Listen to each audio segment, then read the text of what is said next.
Hey, what's going on, fellow BJD addicts out there? Um, it's Charmer. Konnichiwa. I am here with my second doll, Isabeau. She can't really pose right now because she needs to be restrained. Sorry. I just now found this. Yeah, she's really loose right now. I'm here to talk about BJD Addicts prompt number 2, which is fears. Um, I had to really think on this, and I've narrowed them down to 3 fears that I have. Um, no, I take that back. I think 4, mostly 4. Um,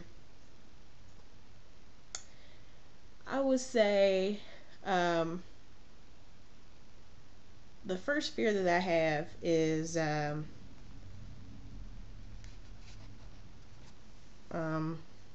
first fear would probably be meeting other people into the hobby, like physically meeting them. I live in Indiana, and there's only like maybe a couple people I've actually physically not physically talked to, but there's only like a couple of people that I know. I kind of want to meet people that are around my age group because I'm like 27, and um, I've met people that are like older than me, and they have like astounding dolls, and I kind of want to learn. I want to learn from all types of people about these dolls because I've only been in the hobby since March, but I've been wanting a BJD for so long, or a Dolphy. But then I discovered her brand, which is a Bumblebee. Um, she was my second doll. My first doll is in the other room, but the I would say that the first fear would be meeting people who have other BJDs. And, there are people that I have seen videos on who talk about Bumblebee, and some people like it. Some people like Bumblebee, some people don't.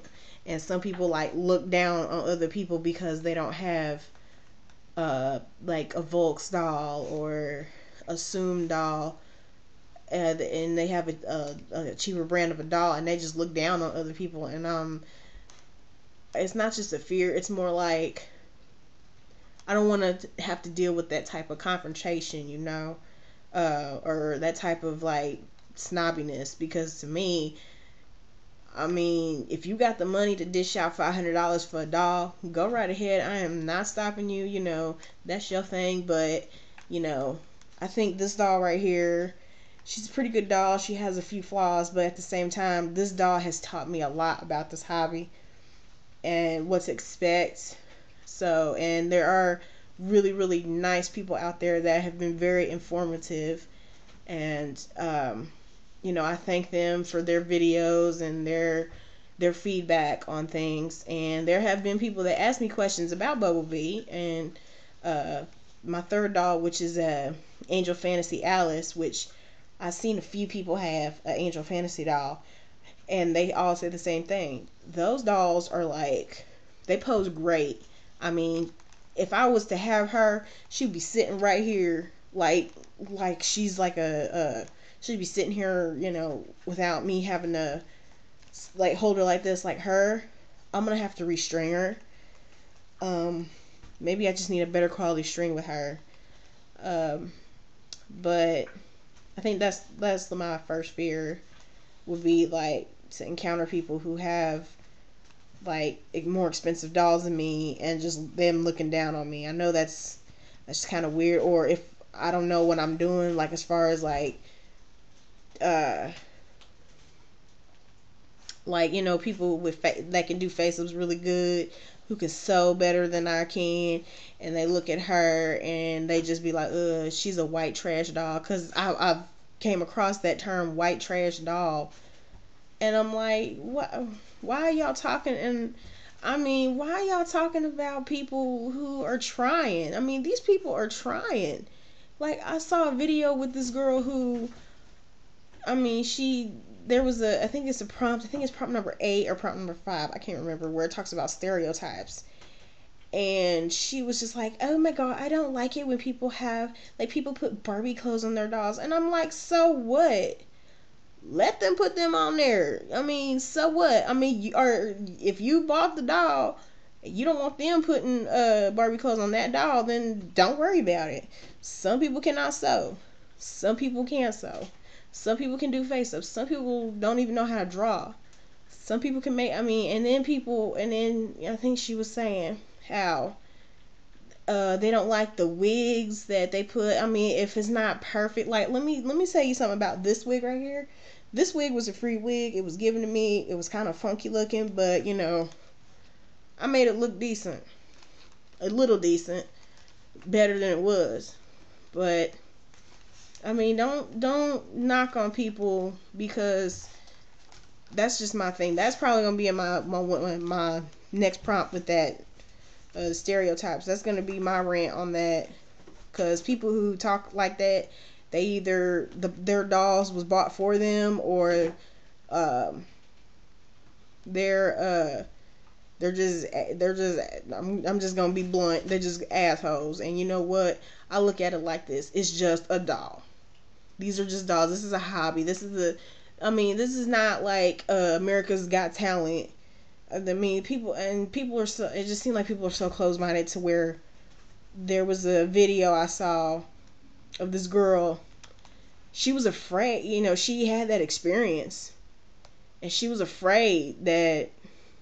I mean, after the experience she had, that she, shared with the hobby about the hobby, and how she wanted to steer away from it, was because um, these people were talking about her doll, but it was a brand new doll, and she only had like some pants or something, but she was trying. I mean, it was the fact that I think she was trying to be with people who liked the same thing, and those people like trashed her, and to me that was wrong. And I mean, that is something that wants to that is something that steers people away from hobbies, is because of what other people feel about that. But that's another rant for another stereotype. My second one is, like, if my dolls were destroyed by like a natural disaster. With that being said, I had a experience where I had a house fire and I lost everything except my mom and dog. Um, he's right over there, still alive this day. Um, they made it okay out of the fire, and all the things that I have worked for, and the things that were given to me and passed down, like from my grandmother who is now deceased, they're gone. And even though that these are material possessions, this is something that, these are things that make me happy, but trying to move on from that, it took a long time. And I don't know what I'd do if I lose her, or Hannah, or Ritsuko. I don't know what I do. A third fear would be if, um, I think I would say, if it kind of ties to number one, is when I was saying about the people who are mean to other people when it comes to other people's dolls. I would say, I would be afraid of the hobby. I would be afraid to, if I lose interest in the hobby, which I don't think it will happen for a very long time. Um, but with that being said, um, I think that I will like this hobby a lot. I think I've met a few people online, but I haven't met any people here locally where I live at. I hope to someday. I hope to go to a doll meet. Um, but it's just little fears, I guess. Uh, Another thing I think would be the fourth fear is, you know, how would some people react to the hobby? But the fourth fear, it's kind of been absolved a little bit. Like, I feel better. I feel comfortable with this because, my mother is supportive of this hobby. my boyfriend that lives with me, my one day husband, one day he supports this hobby, and this is no surprise to him. He's just like, okay, whatever. It's what makes you happy. Um, I have friends that there's certain friends I let them know what I do, and then there's certain friends I don't let them know what I do. But the friends that I do let them know what I do, they've seen what I've done. Like I've made these clothes, and they've seen my dolls, and they're like, "Wow, this is what you do." I mean, that's fascinating. Some of them said it was creepy, but I'm like, "Would you rather me do that than crack?" And they were like, "Yeah, true."